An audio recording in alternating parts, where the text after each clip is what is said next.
Good afternoon. It's a pleasure to be with you. Let me first do what I did for 5.5 years as chairman of PhRMA.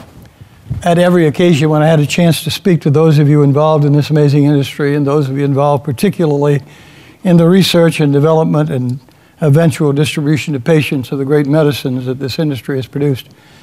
My obligation is personal, it's real, it's sincere. I hope you accept it in the spirit it's given.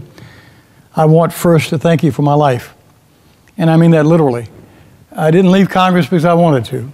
I didn't leave Congress because I wasn't enjoying the extraordinary honor of serving in our nation's board of directors, representing the great people of the state of Louisiana with whom I have spent most of my life. I left because I was diagnosed with a killer cancer, a cancer inside the duodenum against the pancreas, and that required me to have a Whipple surgery. Now, most of you probably know what a Whipple surgery is. If you don't, it is probably the most egregious surgery committed upon mankind. They literally rip you open and pull out all your insides and take away part of your stomach and pancreas and duodenum, and I'm totally alien inside now. I've recreated all my gastric system. And I was told that I left Johns Hopkins and told I was clean only to find out at MD Anderson that I still had cancer. I'll never forget that day when Dr. Wolf said, "You are going to die," and that the cancer still resides behind your surgery. We can't get to it. We don't have a protocol for you. There is no medicine for you, and there is probably no hope. I remember asking him that day if I was going to die that day, and he said no. I said, tomorrow? He said, no. I said, look, I know enough about this stuff to know that, you know, we're going to fight this, aren't we? You got a lab rat on your hands here. You can try anything you want. And he did. He tried something called Avastin. It wasn't made for me. It was totally off-label, Brian. It was made for colorectal cancer patients, but he tried it on me with some degree of hope, because he'd seen it work on other cancer tumors, and he knew a lot about angiogenesis and recognized that if he could just starve this doggone thing of his blood supply, maybe he could kill it. So we tried it. He told me it probably would kill me, but it would also starve all the healing structures in my body and of their blood supply and probably rip me open. I'd die of peritonitis or something. He said, you know, good chance it'll kill you. I said, wait a minute, you say I'm going to die and I might die? Give me might die. I'll take that. Bring it on. He brought it on. And a year and a half later, I was entertaining an invitation from PhRMA to come to work for the very companies who had saved my life. And among all the invitations I had to do different things with my life following 35 years of politics and political office, I remember my wife looking at me and said, you're going to work for the people that just saved you. And this industry needed some help in 2005. It had a 39% approval rating among Americans. It was looked upon as greedy and hungry and only caring about profit motives, marketing its products on television like soap powder, more concerned about anything other than the patients that we served. And in 5.5 years, we changed that. When I left PhRMA 5.5 years ago, when contract expiration, we had a 56% public approval, primarily because the industry showed its heart. It showed its heart in a big way with the PPA program, Montel Williams on television, with an orange bus, not selling drugs, but offering to provide them free to people who could not afford them. And in that program, we ended up serving 6 million American citizens, many of whom wrote us letters saying, you know, I'd given up. I couldn't pay for my medicine anymore. I'd written to my family, told them goodbye, and then I saw your ad on television. And my neighbor told me they tried it and it worked. So I called that number and I got help. I want to compliment Pfizer, by the way, who led the effort to put the PPA program together and who literally gave this industry a better look from the American public and a chance to do its work again. Now, you ask how important was that? It was so incredibly important as we approached a situation where the House and the Senate were in Democratic hands, led by many people who hated this industry and who don't particularly like the idea that anybody makes profit in healthcare. And all of a sudden, the president was elected, who likewise had a very dim view of companies like those of you in this room, and who didn't really have a grasp of why anybody should make money taking care of sick people. We were at desperate straits. Our analysis indicated that Obamacare was going to pass, and of course it did.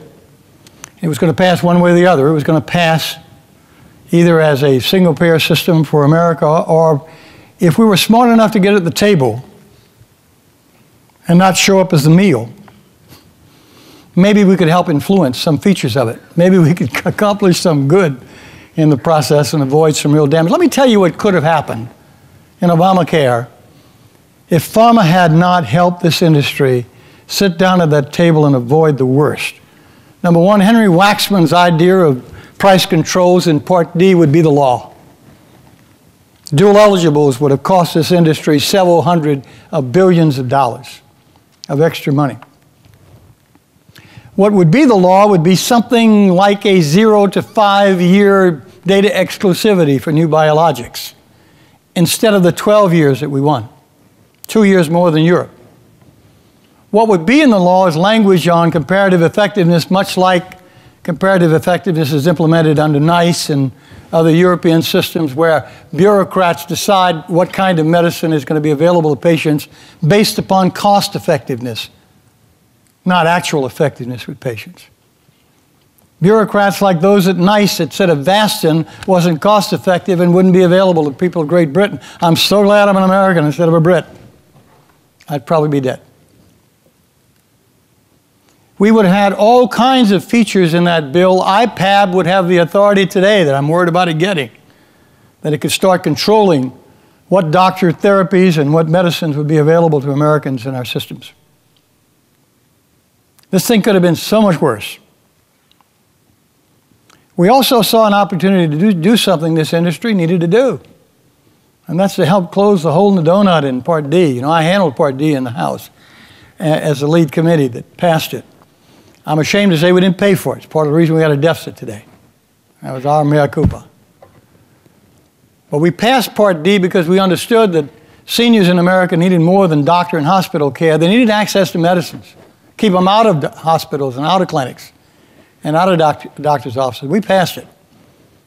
But we left that big hole. And we as an industry owed some kind of effort to fill it. And we did. We worked for years to try to find a way to fill it.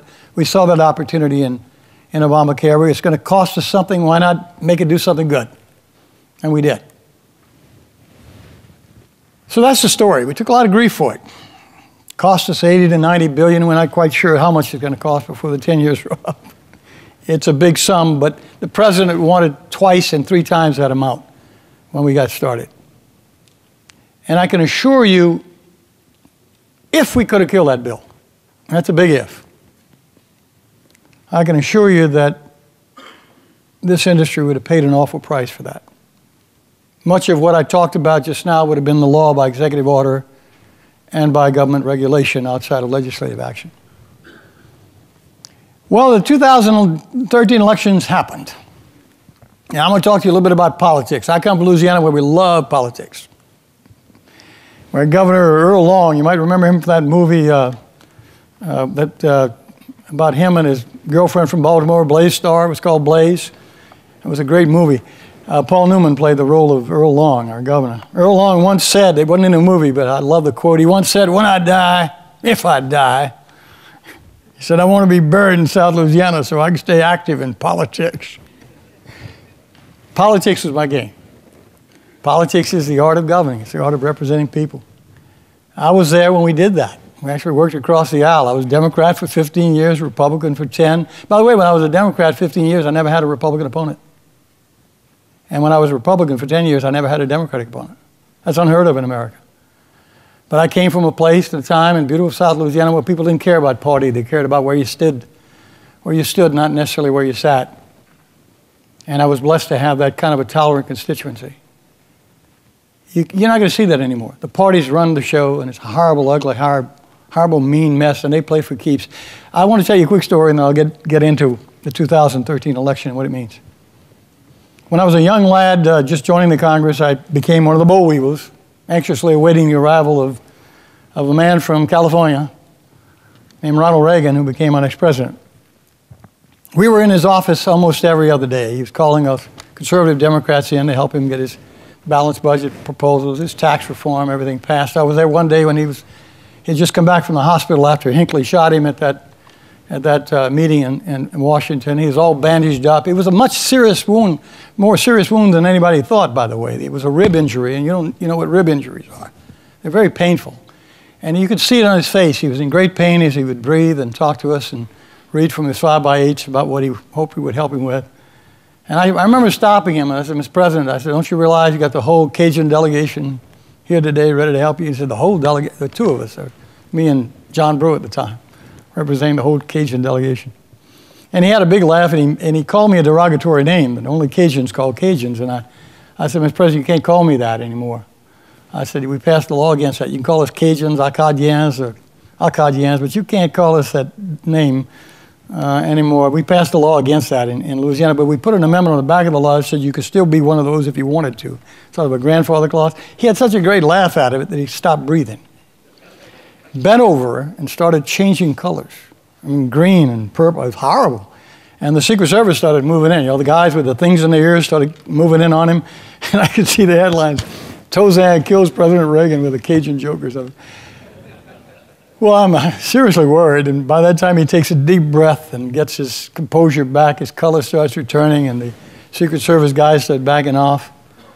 And then Vice President George Bush, 41, sitting in the chair behind him, leaned over and said, tell him another one, Billy. Politics is serious business in Washington. I found it out. And the politics of Washington is dramatically effective in this room today, and will be dramatically effective in the halls and the offices of all your companies for years to come. The politics of Obamacare, the politics of this last election, and how all this unfolds will be pretty dramatic.